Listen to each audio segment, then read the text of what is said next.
नमस्कार. श्री स्वामी समर्थ. उत्कर्ष ज्योतिष चॅनलमध्ये आपल्या सगळ्यांचे स्वागत आहे. आजच्या या व्हिडिओमध्ये आपण देवी भगवतीची विशेष सेवा म्हणून करत असलेल्या दुर्गा सप्तशती या पाठाविषयी माहिती जाणून घेऊया. सोबतच दुर्गा सप्तशतीचा इतिहास काय आहे, या पाठाची सेवा कशा प्रकारे करावी याची संपूर्ण शास्त्रशुद्ध माहिती जाणून घेऊया. या पाठाच्या वाचनाने कोणते लाभ होतात, या संपूर्ण गोष्टीची सविस्तर माहिती जाणून घेऊया. मात्र त्याआधी आपण जर माझ्या चॅनलला सबस्क्राईब केलं नसेल तर ते अवश्य करा. सोबतच व्हिडिओ आवडत असतील तर लाईक आणि शेअर करायला सुद्धा विसरू नका. हिंदू धर्मात अनेक पंथ सामावलेले आहेत. सर्व समुदायांचा किंवा पंथांचा हेतू मात्र एकच आहे की सकल मानवजातीला स्वतःच्या कर्माच्या माध्यमातून जाताना ईश्वराची प्राप्ती कशा प्रकारे करून घेता येईल, या वाटचालीच्या माध्यमातून मनुष्य जीवनाचा आध्यात्मिक विकास कशा प्रकारे साधला जाईल, याचा विचार आपल्या संस्कृतीत वेळोवेळी केल्याचे अनुभवायला मिळते. या माध्यमातून प्रामुख्याने हिंदूंचे 6 संप्रदाय मानले जातात, जे शैव, वैष्णव, शाक्त, नाथ, वैदिक आणि चार्वाक नावाने ओळखले जातात. या संप्रदायापैकी प्रमुख 3 संप्रदाय मानले जातात, ज्यात शैव संप्रदाय, वैष्णव संप्रदाय आणि शाक्त संप्रदाय हे प्रमुख आहेत. शैव संप्रदायाचे अनुयायी शिवाची आराधना करताना आढळतात. वैष्णव संप्रदायाचे अनुयायी श्रीहरी विष्णूंची पूजा करतात आणि शाक्त पंथाचे अनुयायी हे देवी भगवतीची आराधना करताना पाहायला मिळतात. याचे चित्र मात्र आज बदललेले आढळते, ज्यात सर्व देवदेवतांचा पूजले जाते. एक साधारण मनुष्य भगवान विष्णू, शिव आणि देवीची पूजा करताना दिसतो व ज्याप्रती समान श्रद्धा देखील असते. दुर्गा सप्तशतीला देवी भगवतीचे रूप मानले जाते.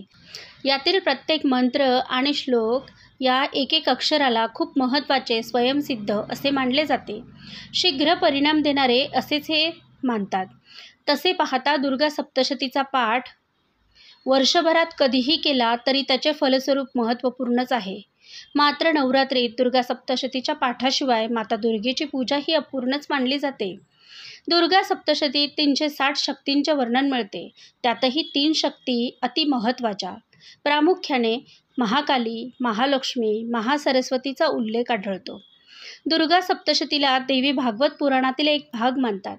मार्कंडेय ऋषीद्वारा रचित असलेल्या या दुर्गा सप्तशती ग्रंथात 700 श्लोकांचा संग्रह आढळतो. देवी भगवतीची महिमा, कृपा आणि शक्तींचे यथार्थ वर्णन या दुर्गा सप्तशतीच्या 13 अध्यायात विभाजित केलेले आहे. सप्तशती, ज्यात सप्त म्हणजे 7 आणि शती अर्थातच 100, या 700 श्लोकांचा संग्रह म्हणजेच दुर्गा सप्तशती. तसे पाहिले तर गीतेचे देखील 700 श्लोक आहेत. मात्र गीतेला गीता सप्तशती म्हटले जात नाही. सप्तशतीचा इतिहास विचार करता मार्कंडेय पुराणातील हा एक भाग मानतात. इसवी सन पूर्वी 3ऱ्या शतकात या सप्तशतीची निर्मिती झाली असावी असे म्हटले जाते. यात वेगवेगळी मतांतरे देखील पाहायला मिळतात. वेगवेगळे पौराणिक दाखलेही पाहायला मिळतात. दुर्गा सप्तशतीच्या पाठाने होणारे लाभ विचारात घेता दैवी शक्तींची प्राप्ती या दुर्गा सप्तशतीच्या पाठाने होत असते. विशेषतः ही एक संरक्षणात्मक आणि रक्षणासाठी केली जाणारी सेवा मानतात. या दुर्गा सप्तशती पाठाला डामर मंत्र देखील म्हणतात. दुर्गा सप्तशती ही वाईट शक्तींपासून रक्षण करते आणि आत्मिक सुख तसेच मनशांती प्रदान करते. देवी भगवतीवर श्रद्धा असणाऱ्यांसाठी ही सेवा उत्तम लाभकारी मानली जाते. व्यक्तीच्या जीवनाला योग्य दिशा देण्याचे काम या सेवेच्या माध्यमातून होत असते. मनुष्य जीवनातील कन्फ्युजन तर दूर करतेच, पण स्वतःच्या ध्येयाला समर्पित होऊन पुढे जाण्यास तो व्यक्ती पात्र देखील होतो. यासाठीच हा दुर्गा सप्तशती पाठ योग्य रीतीने केल्यास लाभकारी आणि सहाय्यभूत होतो. हा दुर्गा सप्तशतीचा पाठ केल्याने व्यक्ती सहसा जिद्दीसुद्धा होताना दिसतो. आपल्या लक्ष्य प्राप्तीसाठी धडपड करताना दिसतो. हे डामर तंत्र असल्याने यातून निर्माण होणाऱ्या फ्रिक्वेन्सी हाय लेवलच्या असतात, ज्यामुळे या दुर्गा सप्तशती ग्रंथाच्या वाचनाने हार्टबीट वाढलेले दिसतात व ॲटर्नलचा श्राव देखील होतो. म्हणून या दुर्गा सप्तशती ग्रंथसेवेला शक्तिपुंज मानले जाते. याचा नियमित पाठ करणाऱ्या व्यक्तीचा दृष्टिकोन हा अतिशय सकारात्मक होतो. व्यक्तीच्या जीवनातील कष्ट दूर करण्याचे सामर्थ्य या पाठाच्या सेवेतून निर्माण होते. दुर्गा सप्तशतीच्या नियमित वाचनाने व्यक्तीमध्ये साहस निर्माण होते. कठीणातले कठीण काम करण्याचे धैर्य, धाडस त्याला प्राप्त होते. कुठल्याही कठीण प्रसंगाला सामोरे जाण्याची ताकद त्याच्या अंगी येते. आर्थिक समस्यांमधून मुक्ती मिळते, शत्रूंपासून सुटका होते. तसेच कोर्ट कचेरीमध्ये फसले असाल तर दुर्गा सप्तशतीचा पाठ अतिशय जरुरी फलदायी ठरतो. हा पाठ नियमित केल्यास उत्तम फलप्राप्ती होते. जीवनातील अनेक समस्यांमधून बाहेर पडण्यासाठी पाठ वाचन करता येतो. मात्र जर वेळेअभावी दुर्गा सप्तशती पाठ वाचन करणे शक्य नसेल तर सिद्ध कुंजिका स्तोत्राचा पाठ करावा. सिद्ध कुंजिका स्तोत्राचा एक स्वतंत्र व्हिडिओ आपल्या चॅनलवर उपलब्ध आहे. त्याची लिंक देखील डिस्क्रिप्शन बॉक्समध्ये मिळेल. तो अवश्य बघावा, म्हणजे त्याची माहिती आणि महती सोबतच फायदाही आपल्या लक्षात येईल. पाठ वाचन करताना सर्वप्रथम स्वामी स्तवन वाचावे. त्यानंतर नवार्णव मंत्र 108 वेळा जपावा. त्यानंतर देवी कवच, किलक स्तोत्र, अर्गला स्तोत्र आणि रात्री सुक्त यांचे वाचन करावे. तदनंतर दुर्गा सप्तशतीच्या मुख्य 1 ते 13 अध्यायांचा पाठ वाचावा. त्यानंतर देवीचे 3ही रहस्य वाचन करून क्षमा प्रार्थना अवश्य करावी. योग्य पद्धतीने पाठ वाचन केल्यास आपली मनोकामना अवश्य पूर्ण होतेच होते व माता भगवती आपल्यावर प्रसन्न होऊन कृपा आशीर्वादही प्रदान करते. जर पाठापूर्वी मनोकामनापूर्तीसाठी एखादा संकल्प केला असेल तर तो पाठ शीघ्र फलदायी होतो आणि व्यक्तीची मनोकामना अवश्य पूर्ण होते. ज्या कोणा व्यक्तीला संस्कृत येत नसेल त्यांनी आपल्या मातृभाषेत म्हणजेच हिंदी, गुजराती, मराठी, तामिळ या लोकल भाषेतही उपलब्ध असलेल्या या दुर्गा सप्तशती या ग्रंथाचा पाठ वाचन करू शकतात.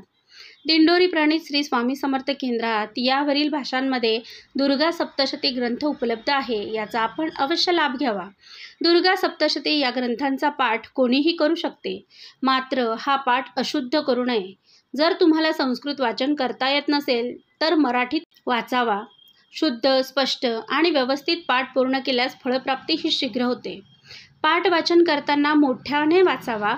निदान स्वतःला ऐकायला येईल एवढ्या आवाजात तरी पाठाचे वाचन असावे. दुर्गा सप्तशती 700 श्लोकात अर्थातच 13 अध्यायात विभाजित केलेली आहे, जेणेकरून देवी भगवतीच्या चरित्राला समजणे सोपे आणि सुलभ होईल. प्रथम चरित्रात महाकाली, मध्यम चरित्रात महालक्ष्मी तर उत्तम चरित्रात महासरस्वती आहे. दुर्गा सप्तशतीच्या प्रत्येक चरित्राचा उल्लेख आहे.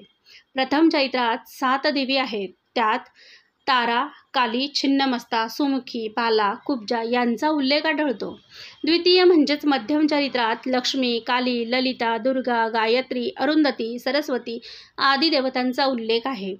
तृतीय म्हणजेच अंतिम चरित्रात माहेश्वरी, ब्राह्मणी, वैष्णवी, कौमारी, वाराही, नारसिंही, चामुंडा आदी देवतांचा उल्लेख आहे. त्याचप्रमाणे आपण ज्यावेळेस अध्यायांचा विचार करतो त्यात प्रथम अध्यायात मेधा ऋषी राजा सुरत आणि समाधी नामक वाण्याला देवी भगवतीची कहाणी ऐकवतात, ज्यात मधुकैटभाचा प्रसंग वर्णित आहे.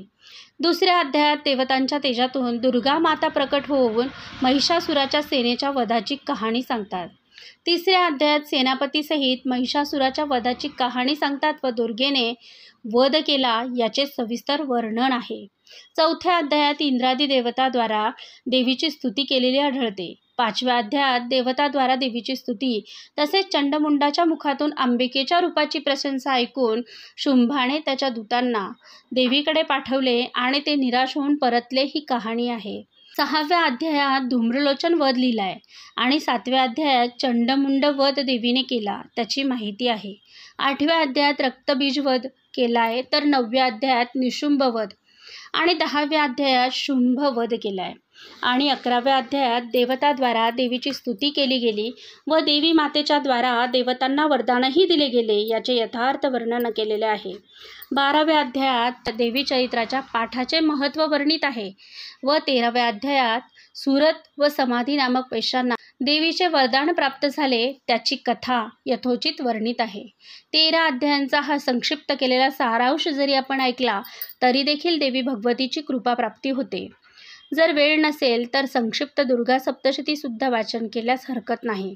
विद्वानांच्या कथनानुसार प्रत्येक अध्यायातून वेगवेगळे लाभ संभवतात. प्रत्येक अध्यायाच्या वाचनातून वेगवेगळे फायदे होताना दिसतात. पहिल्या अध्यायाच्या पाठाने मनुष्य जीवनातील चिंतांचे हरण होते. दुसऱ्या अध्यायाच्या पाठ वाचनाने कोर्ट कचेरीत भांडणात यश मिळते. तृतीय अध्यायाच्या वाचनाने विरोधी आणि शत्रू यांच्यापासून सुटका होते. चौथ्या अध्यायाच्या वाचनाने लाभ मिळून देवी भगवती भक्ती प्रदान करून भगवतीचे दर्शन लाभते. 5व्या अध्यायाच्या वाचनाने मनोरथ पूर्ती होऊन मनोकामना पूर्तीसाठी या अध्यायाचे वाचन केले जाते. 6व्या अध्यायाच्या वाचनाने सर्व बाधांपासून मनुष्य मुक्त होतो व त्याची मनोकामना पूर्ण होते. 7व्या अध्यायाच्या वाचनाने मनोकामना पूर्ती होते. 8व्या अध्यायाच्या वाचनाने वशीकरण आणि कुटुंबात ऐक्य राहते. 9व्या अध्यायाच्या पठणाने मनोकामना पूर्ती होते. पुत्रप्राप्तीसाठी देखील हे अध्यायाचे वाचन केले जाते. हरवलेल्या व्यक्तींच्या शोधासाठी देखील या अध्यायाचे महत्त्व सांगितले गेले आहे. 10व्या अध्यायाच्या वाचनाने संतानप्राप्ती होते व संतान सुख लाभते. 11व्या अध्यायाच्या वाचनाने व्यापारी वर्गासाठी व्यापारी वर्गातील हानी, व्यवसायातील हानी, संपूर्ण लाभ संभवतात. अडकलेला पैसा शीघ्र अतिशीघ्र मिळतो. 12व्या अध्यायातील वाचन केल्याने मान सन्मानात वृद्धी होते. 13व्या अध्यायाच्या पाठवाचनाने भक्ती मार्गात सफलता मिळून साधना मार्गावर वाटचाल होते व प्रगती साधते. तसे पाहता दुर्गा सप्तशतीचा प्रत्येक अध्याय महत्त्वाचा असेल तरी देखील संपूर्ण पाठवाचन केल्यास अतिशीघ्र फलप्राप्ती होते. या दुर्गा सप्तशती ग्रंथामागे एक आख्यायिका देखील सांगितली जाते. त्यात एकदा माता पार्वती क्रोधित झाली व रौद्ररूप धारण केले.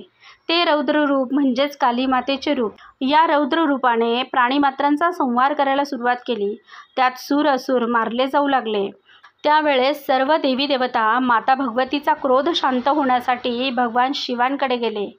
प्रजापिता ब्रह्माने सांगितले की या संहाराचा परिणाम अतिशय वाईट होईल, त्यामुळे या रागाला शांत केले पाहिजे.